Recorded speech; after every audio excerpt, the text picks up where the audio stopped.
اعوذ باللہ من الشیطان اللعین الرجیم بسم اللہ الرحمن الرحیم وبہ نستعین انہ خیر الناصر و معین۔ سب سے پہلے میں آپ سب کی خدمت میں ولادت بسعادت 11ویں امام حسن عسکری علیہ الصلاۃ والسلام کی مبارکباد عرض کرتا ہوں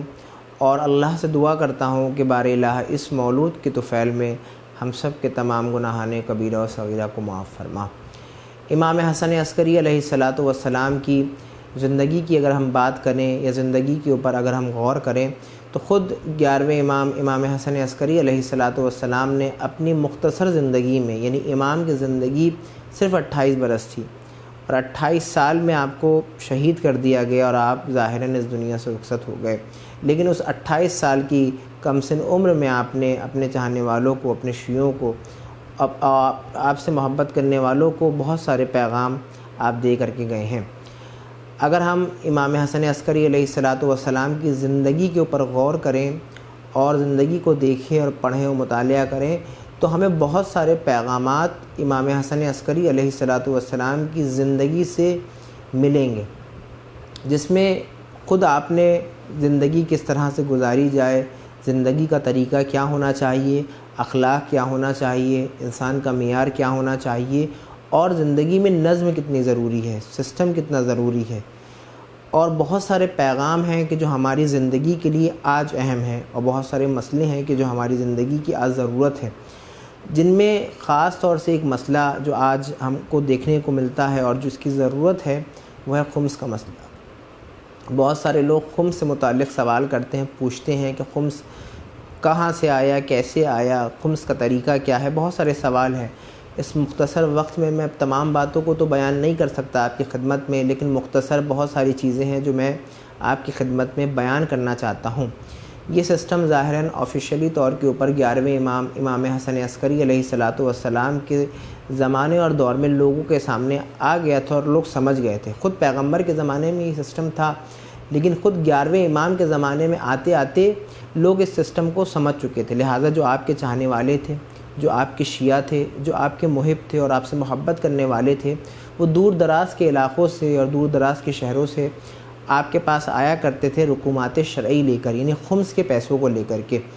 اب اس زمانے میں انسان خمس کے مسئلے پہ پیچھے ہٹتا ہے، یہ سوچتا ہے کہ شاید اگر ہم خمس نکالیں گے تو میرے مال میں کمی آ جائے گی، شاید میری دولت میں کمی آ جائے گی، شاید میرے خرچوں میں کمی آ جائے گی، جبکہ ایسا نہیں ہے، کیونکہ خمس گویا امام کا حق، زمانے کا امام کا حق ادا کرنا ہے، خمس اس کا نام ہے خمس۔ لہٰذا اگر ہم اس زمانے میں خمس ادا نہیں کر رہے ہیں یا اپنی زندگی میں خمس ادا نہیں کر رہے ہیں تو اس کا مطلب یہ ہے کہ ہم امام کے حق کو مار رہے ہیں، امام کے حق کو غصب کر رہے ہیں۔ امام کے دور میں جب امام سامرہ میں رہا کرتے تھے، لوگ بہت دور دور سے آتے تھے امام کو خمس کی رقم دینے۔ ایک واقعہ ملتا ہے کہ ایک آپ کا چاہنے والا، ایک آپ کا شیعہ، کیونکہ اس زمانے میں بھی ایران کے شہر قم میں آپ کے چاہنے والے، آپ کے شیعہ موجود تھے، لہٰذا ایک شخص ایران سے، قم سے آتا ہے سامرہ عراق، رقومات شرعی کو لے کر کے آپ کی خدمت میں۔ تاریخ یہ بیان کرتی ہے کہ جیسا ہی وہ چاہنے والا امام کی خدمت میں پہنچا، امام کو سلام کیا، اسی گھر میں ایک چھوٹا سا بچہ کھیل رہا تھا۔ امام نے اپنے چاہنے والے کو اس بچے کی طرف متوجہ کر کے کہا کہ اے میرے چاہنے والے، اے میرے شیعہ، جو رقومات شرعی کو تو میرے لیے لایا ہے، اس بچے کے سامنے اس رقومات شرعی کو پیش کر دے۔ لہٰذا وہ چاہنے والا، وہ بچہ امام کے حکم سے آ کر کے کھڑا ہو جاتا ہے اور وہ چاہنے والا اس رقومات شرعی کو اس بچے کے سامنے پیش کر دیتا ہے۔ ابھی وہ شخص سمجھ نہیں پا رہا، ابھی وہ چاہنے والا سمجھ نہیں پا رہا کہ یہ کون بچہ ہے۔ اب جیسے ہی رقومات شرعی کو اس بچے کے سامنے پیش کیا چاہنے والے نے، لہٰذا اس بچے نے کچھ رقومات شرعی کو اپنی طرف لیا اور کچھ رقومات شرعی کو واپس کر دیا، اور کچھ رقومات شرعی کو غریبوں کا حق کہہ کے جدا کر دیا اور کچھ رقومات شرعی کو بیواؤں کا حق کہہ کے ادا کر دیا۔ پھر اس چاہنے والے نے سوال کیا امام سے، 11ویں امام سے، کہ یہ بچہ کون ہے؟ تو آپ نے جواب دیا کہ یہ ہمارا فرزند مہدی ہے۔ یعنی خود 11ویں امام اپنے زمانے میں امام وقت کی طرف لوگوں کو متوجہ کر رہے تھے، مائل کر رہے تھے اور بتا رہے تھے کہ میرے بعد میرا جانشین، میرا ولی اور میرا خلیفہ میرا بیٹا مہدی ہے کہ جو حجت الہی ہے۔ لہذا اس وقت چاہنے والے نے تمام رقومات کو امام کے سامنے پیش کر دیا اور یہ بتا دیا کہ ہر زمانے میں ہر دور میں امام کا حق ادا کرنا چاہنے والوں کے اوپر واجب ہے۔ لہٰذا اگر ہم اس مسئلے کی طرف متوجہ نہیں ہیں تو ہمیں متوجہ ہونا چاہیے جو ہمارے قریبی عالم دین ہوں، جو ہمارے شہر کے عالم دین ہوں، لہٰذا ہم ان سے پوچھیں، سوال کریں اور اس مسئلے کو سمجھیں۔ یہ بھی 11ویں امام کے ذریعے سے چیزیں اعلانیہ طور کے اوپر ہمارے سامنے آئیں اور امام نے سسٹم کو، ان تمام چیزوں کو ہمارے درمیان بیان کیا اور بتایا کہ دیکھو کس طرح سے تمہیں خمس کو ادا کرنا ہے، کس طرح سے تمہیں غریبوں کا حق ادا کرنا ہے، کس طرح سے تمہیں سادات کا حق ادا کرنا ہے۔ اس کے علاوہ 11ویں امام حسن عسکری علیہ السلام کے زمانے میں کیونکہ تبلیغ بہت سخت تھی،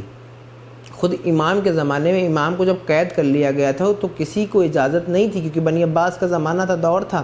لہذا کسی کو اجازت نہیں تھی کہ وہ 11ویں امام سے ملاقات کر لے۔ لہذا 11ویں امام کے جو چاہنے والے تھے، جو آپ سے محبت کرنے والے تھے، تو لہذا ان کو جب امام سے ملاقات کرنی ہوتی تھی تو ان کے لیے